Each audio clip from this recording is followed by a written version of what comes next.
October 12 world arthritis day. ലോകമെമ്പാടുമുള്ള ലക്ഷക്കണക്കിന് ആളുകൾ ഇന്ന് ആർത്രൈറ്റിസുമായി പോരാടുകയാണ്. നമുക്ക് ഈ അവസ്ഥയെ നമ്മളിൽ നിന്നും അകറ്റേണ്ടതായിട്ടുണ്ട്. സന്ധികളിൽ വേദന, വീക്കം എന്നിവ കാണപ്പെടുന്ന അവസ്ഥയെയാണ് ആർത്രൈറ്റിസ് എന്ന് പറയുന്നത്. ഇതിൽ osteo arthritis, rheumatoid arthritis, gouty arthritis എന്നിങ്ങനെ പല വകഭേദങ്ങൾ കാണപ്പെടുന്നു. പ്രായം കൂടുന്തോറും തേയ്മാനം മൂലവുമാണ് ഓസ്റ്റിയോ ആർത്രൈറ്റിസ് എന്ന കണ്ടീഷൻ ഉണ്ടാകുന്നത്. ശരീരത്തിലെ പ്രതിരോധ സംവിധാനം സ്വന്തം കോശങ്ങളെ അഫക്റ്റ് ചെയ്യുന്നത് മൂലം റുമറ്റോയിഡ് ആർത്രൈറ്റിസ് എന്ന കണ്ടീഷനും കാണപ്പെടുന്നു.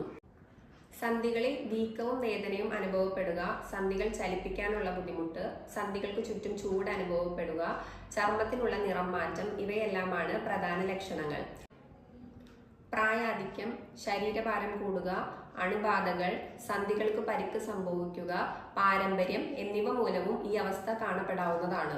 ഇതിന് പരിഹാരം എന്നുള്ള നിലയ്ക്ക് ഡെയിലി എക്സസൈസുകൾ ചെയ്യുക, നല്ല പോഷക സമ്പുഷ്ടമായ ആഹാരം കഴിക്കുക, നന്നായി ഉറങ്ങുക, ശരീരഭാരം കുറയ്ക്കുക തുടങ്ങിയവ ക്രമീകരിക്കുന്നതിലൂടെ നമുക്ക് സന്ധിവാതം വരാനുള്ള അവസ്ഥകളെ തടുക്കാവുന്നതാണ്.